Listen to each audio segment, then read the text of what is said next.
Sejam muito bem-vindos a mais um episódio do Clientes e Oportunidades. Aqui eu ajudo engenheiros a ganhar acima de R$ 10.000 por mês como especialista BIM multidisciplinar, projetando no Revit com 100% de confiança. Meu nome é William e o tema desse vídeo é precificação de serviços. Quanto ganha um especialista BIM multidisciplinar, um EBM? Quanto que deve cobrar pelo seu projeto? Inclusive, para você que ficar até o final desse vídeo, eu vou dar um dispositivo que só os meus alunos têm acesso e eu vou disponibilizar para você, que é o DDP, Dispositivo de Precificação de Projeto. É uma técnica que eu criei que vai te ajudar a precificar de forma correta para o cliente querer, desejar fechar com você e você ainda ganhar bem por isso. Existem quatro tipos de profissionais, né, engenheiros que atuam nesse mercado de projetos BIM. Os que trabalham no próprio negócio, né, que desenvolvem ali os próprios projetos, os que trabalham em escritórios de terceiros, os que fazem os dois, né, que trabalham tanto no próprio negócio quanto também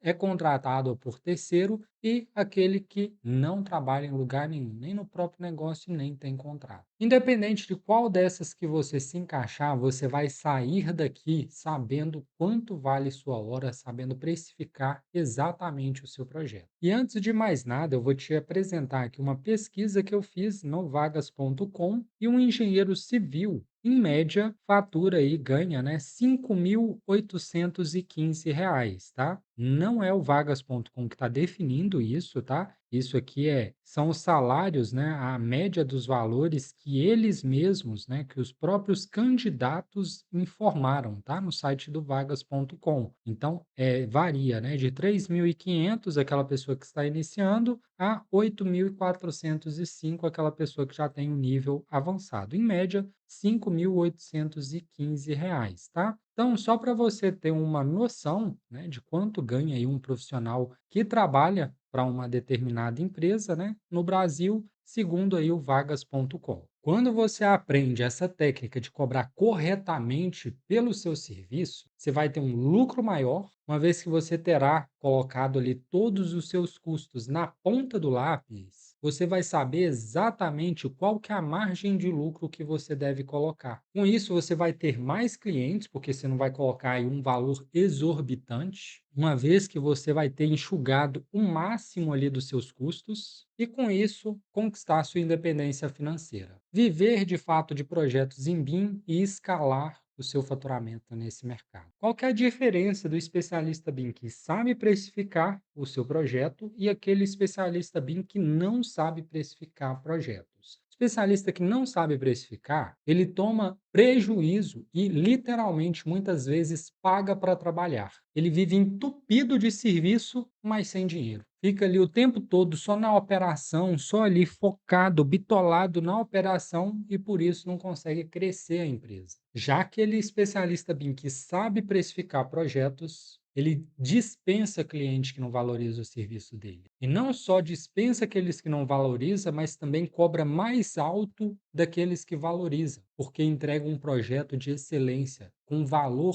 agregado maior. Contrata pessoas para ficar ali focado na parte operacional e ele vai para a parte estratégica do negócio. E eu vou dar uma dica master para você entender que a precificação não está diretamente ligada ao preço que você vai dar. Acompanhe até o final que isso que eu vou falar aqui eu nunca falei em nenhum vídeo. Onde eu vejo que os engenheiros mais erram nisso? Ele deixar o cliente dar o preço no serviço. Uma coisa é certa, ninguém vai querer te pagar o que vale pelo seu trabalho. Ninguém. Ele vai sempre, por mais barato que seja o preço, ele vai sempre pedir desconto e muitas das vezes vai forçar a barra, vendo até onde você vai para poder diminuir o máximo possível aquele custo, diminuir o máximo o seu valor. Eu sei disso porque 80% das vezes que aparece clientes aqui para mim, eles fazem isso. E eu bato o pé em cima do valor que eu estipulei. Eu não abro mão mesmo. Por quê? Porque eu sempre trabalho ali na margem mínima possível. Se aquele cliente não quer pagar o mínimo pelo meu trabalho,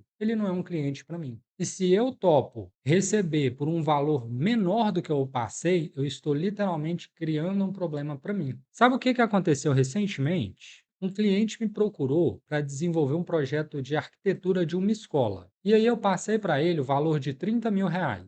Ele me pediu para baixar aquele valor, eu não quis e ele não fechou comigo. Passando 3 meses, o projeto já tinha caminhado bastante ali. 3 meses de serviço que a outra pessoa teve e não conseguiu terminar a tempo e abandonou o serviço. Não sei se aquela pessoa recebeu ou se tomou prejuízo, o fato é que esse projeto voltou para as minhas mãos. E como já tinha bastante coisa adiantada naquele projeto, eu consegui reduzir 5.000, mas o cliente voltou até mim e fechou por R$ 25.000 um projeto de arquitetura. Ou seja, essa outra pessoa pegou mais barato, mas não deu conta de finalizar. Ficou inviável para ela entregar aquele serviço naquele tempo que ela tinha proposto. E é bem provável que ela tomou prejuízo. E por eu ter firmado o pé naquela decisão, agora eu estou colhendo os frutos, que eu diminuí drasticamente o meu serviço e ainda cobrei ali um valor maior do que eu estava cobrando antes. Eu gostaria de poder colocar o print aqui comprovando para vocês. Porém, se eu fizer isso, eu vou expor o meu cliente. E não é essa a ideia aqui. O propósito aqui é te ensinar com os meus acertos e com os meus erros. E eu vou te mostrar também agora o que eu fiz de errado na hora de precificar. Eu tomei um calote de R$ 8.000 de um projeto hidrossanitário que eu peguei para desenvolver lá no início, quando eu não sabia dessas técnicas que eu vou te passar aqui, e eu literalmente paguei para trabalhar. Por quê? Eu entreguei o serviço, mas o cliente ficou pedindo revisões, alterações, entregou para o órgão público, disse que o órgão público não tinha pago ele, ficou me enrolando, enrolando. Depois de tanto cobrar, depois de tanto desgaste, eu deixei aquilo para lá e assumi como prejuízo. Esses dias mesmo, uma pessoa me procurou já com o orçamento pronto, o valor fechado ali de quanto que ela iria pagar pelo meu serviço. Já veio com escopo e com valor definido, já pondo o preço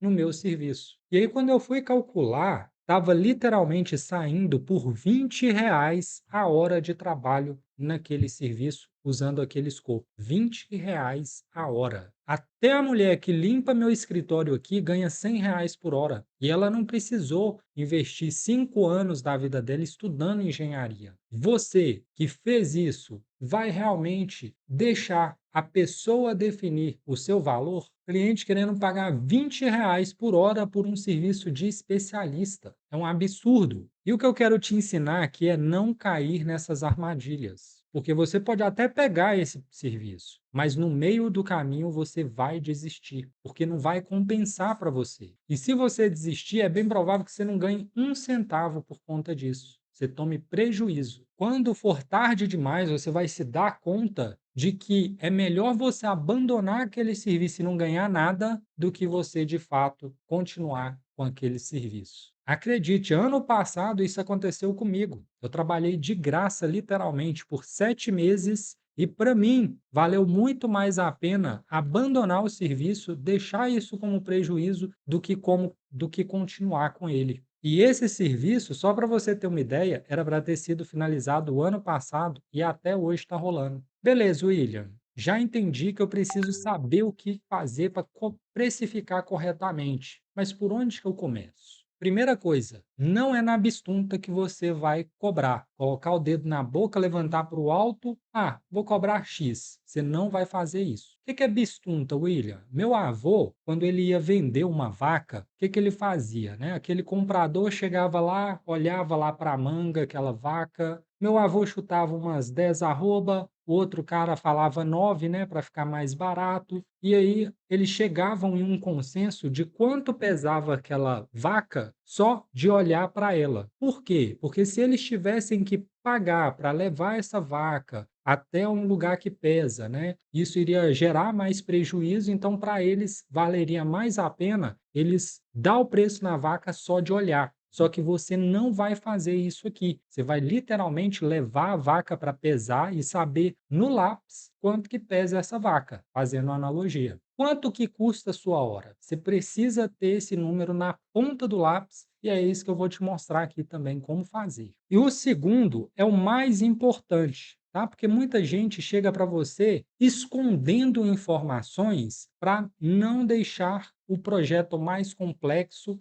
e deixando o projeto mais complexo, consequentemente, ele fica mais caro. Então, o que que o cliente esperto faz com você? Ah, desenvolve aí para mim um projeto de arquitetura, ou hidrossanitário, ou estrutural, ou elétrico, só isso. Ele não dá detalhes, né? Por quê? Porque ele sabe que se der detalhes, você vai cobrar mais caro por isso. Ele esconde que o projeto estrutural dele vai ter uma laje protegida, por exemplo, ou ele esconde que o vão da casa dele vai ser gigante, que vai criar uma complexidade maior, ou ele esconde que o terreno dele tem um desnível extremo. Então, ele vai te escondendo informações para que você não cobre muito alto e você tem que extrair essas informações do cliente. Por quê? É isso que faz parte do escopo do projeto. E definir bem o escopo é saber o que você vai entregar para o cliente, porque isso pode te custar 10 horas, como também pode te custar 100 horas de serviço, se isso não tiver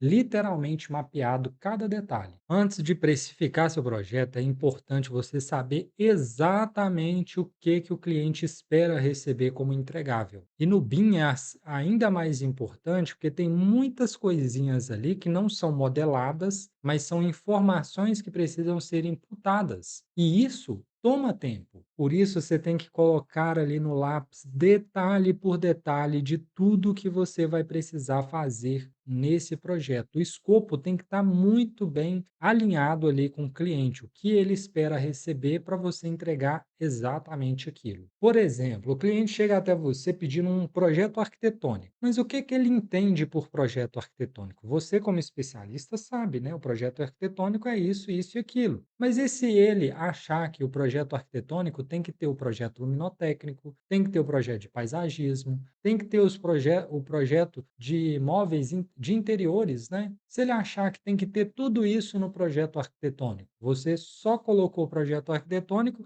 ele vai esperar receber isso, você vai entregar aquilo, e é aí onde gera aquele desconforto, né, entre o que o cliente achou que ia receber, aquilo que você realmente entregou, e você não quer ficar com seu nome manchado no mercado. Então, detalha o máximo possível esse escopo. Isso para todas as disciplinas. O projeto arquitetônico, né, tem gente que só quer o projeto legal, outros quer o projeto legal e executivo, outros só quer um desenho ali, um rabisco. Mesma coisa para o projeto hidrossanitário. Alguns querem aquecimento com recirculação, com piscina, com hidromassagem e tudo mais. Outro só quer ali a água fria simples e pronto. Então, você tem que saber exatamente o que o cliente espera receber de você. Então, uma vez que você já fez esse estudo, esse levantamento e sabe exatamente o que o cliente espera receber de você, né, você já sabe ali, você já tem os insumos, só falta uma coisa, que é sua margem de lucro. E aqui muitos falham, por isso, inclusive, que muitas empresas ficam estagnadas ou até mesmo quebram, saem do mercado porque não colocam lucro nos serviços. Só está ali recebendo o que de fato trabalhou, não coloca um lucro em cima. E toda empresa precisa de lucro. E não abra mão do lucro para poder fidelizar o cliente. Se aquele cliente quer ser fidelizado com você abrindo a mão a margem de lucro, aquilo não é um cliente para você. Você quer fidelizar um cliente ruim? Você quer fidelizar aquele cliente que realmente dá valor ao seu serviço? Então, coloque o lucro até mesmo para o cliente que é fiel. Porque ao longo prazo, é esse lucro que vai manter você no jogo. E se você abrir mão dele, você vai voltar para a corrida dos ratos e continuar trabalhando para alguém de 8 às 18, recebendo ali de 3.000 a 8.000 reais por mês, no máximo. E eu vou falar qual que é essa margem de lucro que você vai ter aqui também, tá? Então, para isso, eu vou agora apresentar a minha tela com a planilha que eu vou disponibilizar para você. Olha só, essa aqui é a planilha e a primeira coisa que você vai colocar na sua planilha é os estagiários que você tem e os sócios, né? Que no caso você é um deles, tá? Se você tiver mais de um sócio, basta você inserir aqui, ó, uma linha abaixo, tá? Sempre essa linha cinza é a linha que você edita, tá bom? Então você vai sempre inserir uma linha abaixo da linha cinza e colocar o outro sócio, a remuneração dele, tá? Se ele ganha algum outro valor, coloca aqui também, e aí você já pode colocar a fórmula para poder ser calculado aqui quantas horas que ele dedica, né? Que você dedica por aquele serviço, por aquele emprego, né? E o próprio sistema já calcula aqui, tá? Eu estou considerando um sócio recebendo R$ 4.000 de remuneração, tá? E eu vou mostrar para vocês mais uma coisa, tá? Que esse valor aumenta, ele não é só 4.000, ele vai para 5.000 e uns quebrados, que é 4.000 mais um salário mínimo, tá bom? Então, aqui a gente tem 166 horas por mês, tá? Se você tiver um estagiário, você já coloca aqui o nome dele, a remuneração, se você dá algum benefício para ele ali, seja passagem, alimentação ou uma bonificação por entrega feita, coloca aqui também, tá? E coloca a carga horária que ele tem por mês ali, ok? Então, aqui somando, ó, de custo só com o pessoal, a gente está falando de R$ 4.600, sendo que esse pessoal agrega 246 horas de trabalho para o escritório, tá? Por mês. Então, agora a gente precisa calcular a depreciação. Como assim, William? Todo equipamento que você utiliza para trabalhar, ele vai se desgastando ao longo do tempo. Por exemplo, esse notebook, daqui a um tempo, ele vai estragar, vai dar defeito, vai precisar levar para manutenção. Mesma coisa o computador, mesma coisa qualquer equipamento que você utiliza para trabalhar, tá? Inclusive mesa, cadeira, tudo. E aí, eu coloquei todos os elementos mínimos que você, especialista BIM, precisa, tá? Isso aqui é o mínimo que todos vocês vão precisar, e eu também coloquei os preços aqui, padrões de mercado, tá bom? Por exemplo, o notebook, né, para você iniciar, R$ 3.000. Então, o valor desse notebook, um só, é o suficiente, tá? A vida útil dele é 36 meses, ou seja, a cada mês que passa, esse notebook está perdendo R$ 83,33 de valor, tá? E por que que você precisa fazer isso? Porque daqui 3 anos, você vai precisar ter um outro notebook. E você vai tirar do seu bolso o dinheiro para comprar outro notebook? Não. Você vai pegar esse dinheiro da empresa, né, que foi já contemplado aqui, para poder comprar esse notebook, tá? A mesma coisa um headset, né? E aqui eu estou falando de um fone de ouvido e de um microfone para você fazer reuniões com clientes e tudo mais. Então você vai precisar. Eu vou colocar aqui R$ 100 para ele. Apenas um é o suficiente. Ele tem duração aí média de 24 meses, tá? Ou seja, R$ 4,17. Mesma coisa para um mouse, tá? R$ 50, 12 meses. Um mouse é o suficiente. Cadeira, né? Uma cadeira para você sentar. Eu coloquei R$ 300, tá? Que foi o custo dessa cadeira que eu estou sentando aqui. Então, ela vai ter aí uma vida útil de 24 meses, saindo 12,50 por mês, tá? O desgaste dela. Mesa de escritório, R$ 100, tá? Tendo em vista que é uma mesa mais simples, né? Que eu estou considerando aqui, você pode colocar os valores reais, né? Dos seus equipamentos aí, tá? Lembrando que o nosso propósito é enxugar o máximo possível os valores, né, dos nossos custos fixos, tá? Por quê? Imagina o seguinte, por que que hoje em dia está acontecendo muito, né?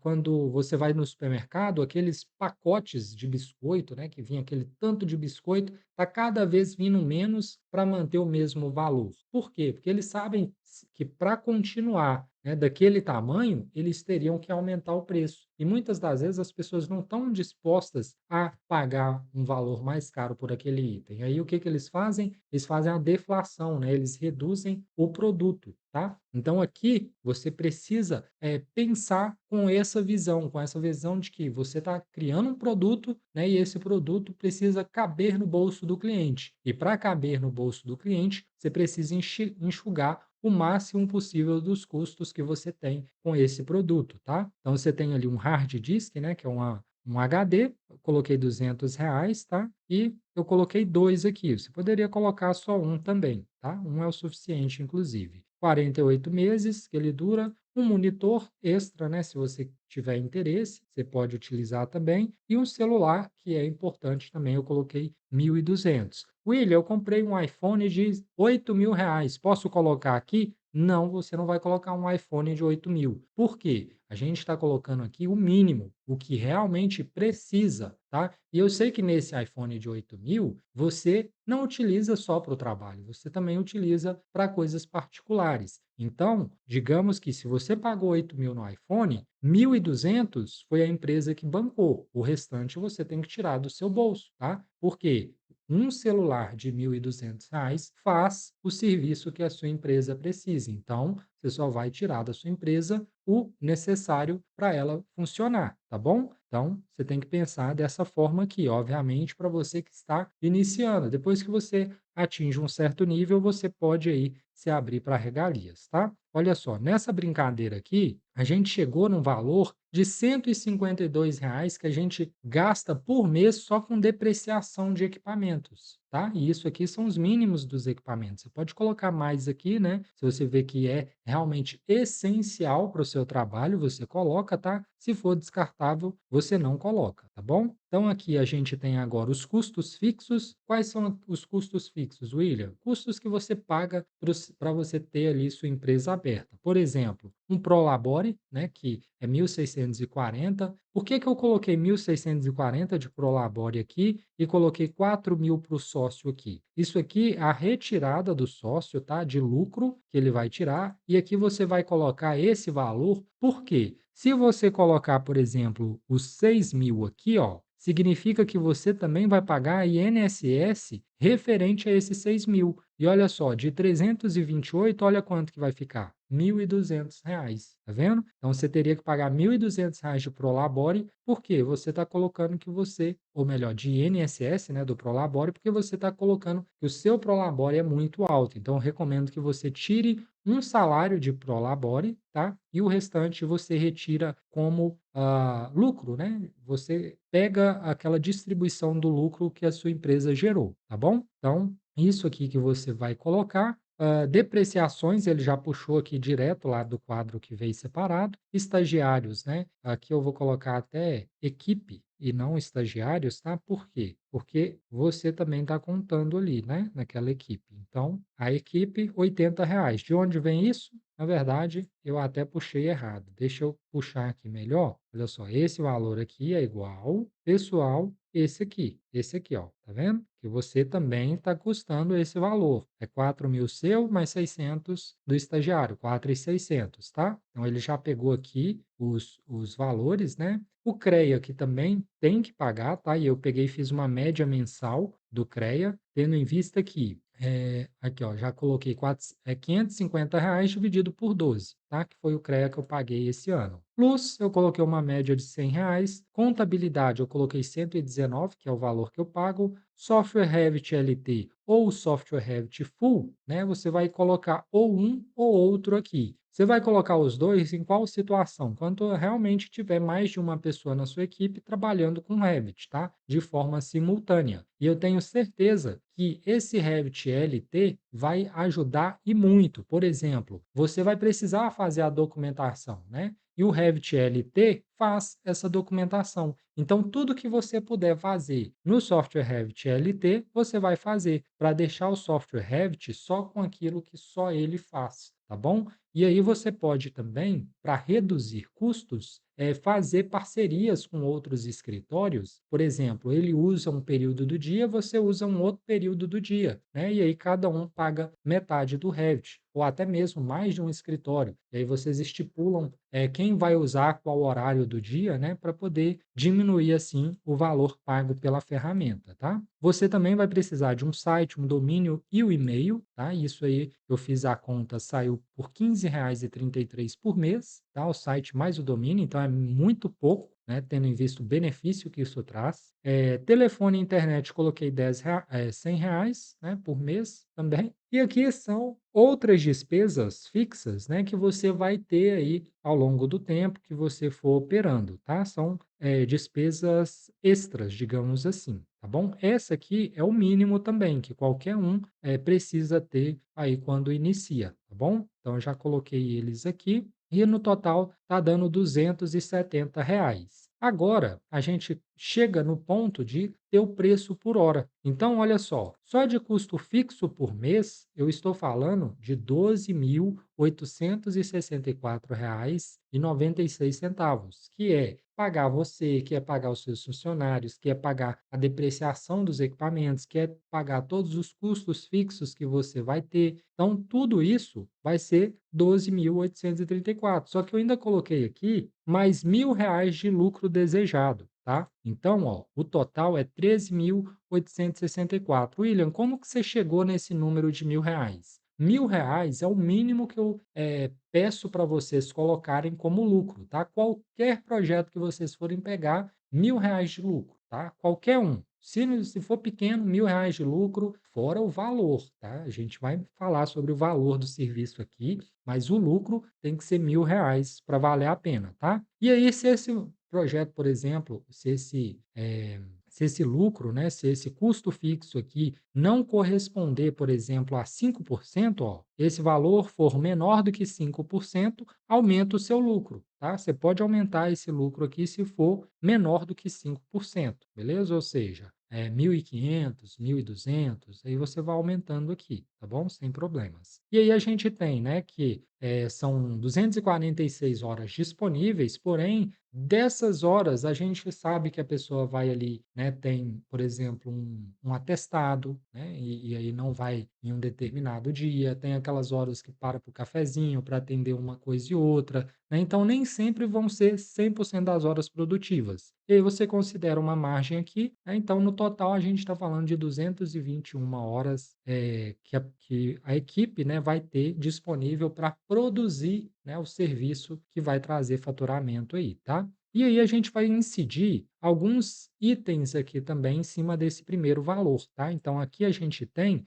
62,62, que vale, né, nossa hora, só considerando apenas os custos, tá? Porém, a gente sabe que incide imposto também, né? E esses impostos, eles incidem à medida que você vai fechando o serviço. Cada novo serviço, o imposto. Então, se você fechou o serviço, você tem que cobrar por esse valor aqui, ó. Por quê? Aqui a gente está falando que você vai ter um lucro, né? Um lucro em cima de lucro, tá? Esse primeiro lucro aqui é um valor, então a gente quer mais 5% de lucro aqui. Vai ter um ISSQN, vai ter participação no faturamento, vai ter uma reserva de contingência, tá? E no final a gente chega aqui num valor de 21%, né, acima desse valor da hora, totalizando aí, ó, R$ 82,66 que custa a sua hora B, né? Ou seja, a hora com incidência dos impostos, tá? E isso, o que que a gente está falando? A gente está falando que todo santo mês, para a gente manter ali, né, o escritório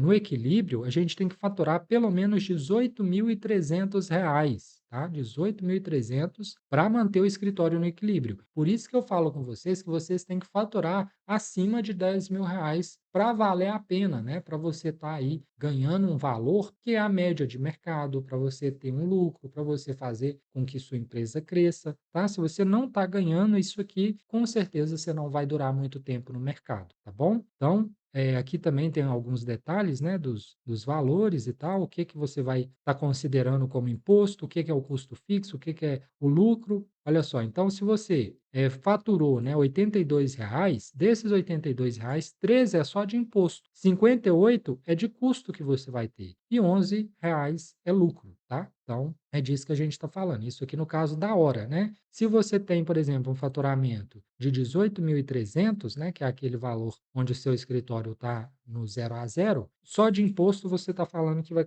pagar quase R$ 3.000, né, imposto e reserva de contingência, tá? Custo fixo, 12.800 e lucro, R$ 2.500, tá? Então, para esse serviço aí de 18 mil, beleza? E aqui a gente tem o ponto do orçamento. Quanto que eu devo cobrar, William, pelo serviço, né? E aqui você vai colocar aquilo que eu falei com você, que é cada etapa do seu projeto, cada escopo. Vamos supor que você vai desenvolver só a disciplina de hidrossanitária, tá? Só. O que que eu vou colocar aqui? É o hidrossanitário? É. Então eu vou colocar. Vai ter água fria, água quente? Sim. AF barra, oxe, cadê? Barra AQ. Água fria, água quente. O que mais? Vai ter aquecimento solar? Sim, então eu vou colocar boiler, boiler. Vai ter piscina? Sim, então eu vou colocar piscina. Vai ter sauna? Sauna. Vai ter hidro? Vai ter hidromassagem. Vai ter, sei lá,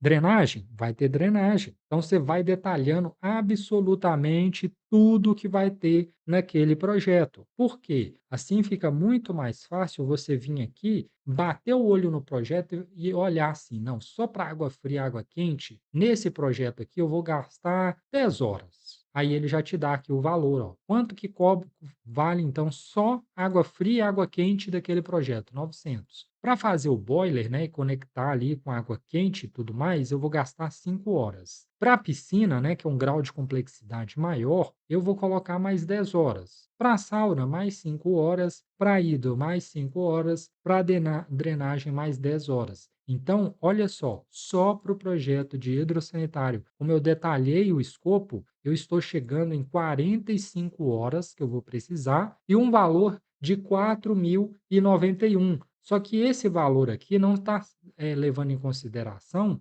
esse preço da hora aqui não, ó, R$ 82,66. Ele está incidindo em cima desses R$ 90 aqui. Por quê? Eu coloquei mais um lucro desejado, então eu estou colocando lucro em cima de lucro. E esse lucro aqui que eu coloco de desejado, eu não vou ter ele, né? Não necessariamente. Eu coloco ele aqui para quê? Para eu oferecer de desconto para o cliente, colocando uma deadline para quando ele vai fechar. Por exemplo, hoje, quarta-feira, fala assim, ó, se você fechar até sexta-feira, eu te dou 10% de desconto. Qual que é esses 10%? É esses 10% que eu calculei, entendeu? Ou, se você pagar à vista, te dou 10% de desconto. Ou, se você indicar alguém, te dou 10% de cashback. Ou, enfim, esses 10% aqui vai ser incentivo que você vai poder ceder para o cliente, tá? Se ele pedir desconto, vai ser esse valor aqui que já foi calculado em cima, tá? Então, isso aqui é o desconto para o cliente, ok? Então, dessa forma que você vai fazer aí para poder precificar corretamente o seu projeto, tá? Então, ó, deixa eu só ver aqui,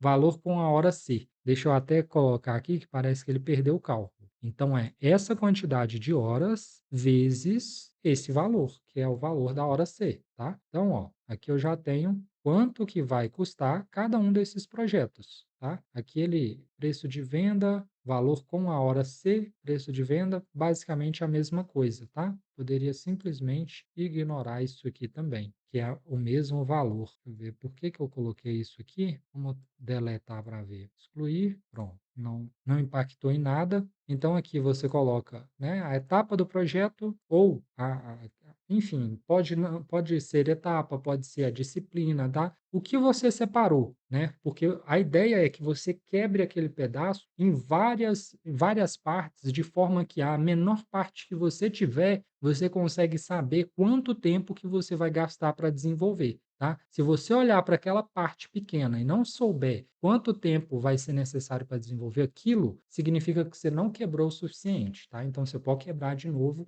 vai quebrando, quebrando até chegar em um ponto que você consiga mensurar quantos dias que você precisa para desenvolver aquela etapa, tá bom? Então você vai listando todas elas aqui até chegar no valor que você vai passar para o cliente. E com esse valor aqui, você vai enviar a proposta, né? A proposta a gente utiliza o Notion e tudo mais, que a gente já tem outros vídeos aqui no canal ensinando a criar proposta, ensinando a criar contratos e tudo mais, tá? Então basta você pesquisar aí por proposta, por contrato, que você vai encontrar. E como que foi que você chegou nessa solução, William? Observando o mercado. Eu aplico essas técnicas no mercado. E uma vez que você aprende e você também aplica, a gente está criando um mercado cada vez mais justo. A gente está educando o nosso cliente a nos pagar e nos pagar pelo valor que realmente a gente merece. Eu quero elevar a régua desse mercado. Eu sei que quando você reduz o seu preço, você também precisa reduzir a qualidade. E quando você reduz a qualidade, você prejudica todo o mercado. E se esse conteúdo foi útil para você, deixa aí o seu like, compartilha aí com aquele amigo que também precisa saber quanto cobrar, aquele amigo que você acha que está cobrando barato demais, compartilha esse vídeo com ele. Se você não é inscrito ainda, se inscreva aqui que toda terça-feira a gente tem conteúdo sobre isso, sobre clientes e negócio no desenvolvimento de projetos em BIM. Ajude a gente a divulgar todo esse conteúdo para melhorar o mercado como um todo. E no mais é isso, te agradeço por ter ficado até aqui e vou deixar o link da planilha para você aqui abaixo. Faça o download, bom proveito e não esqueça de tirar uma fotinha e marcar a gente lá no Instagram,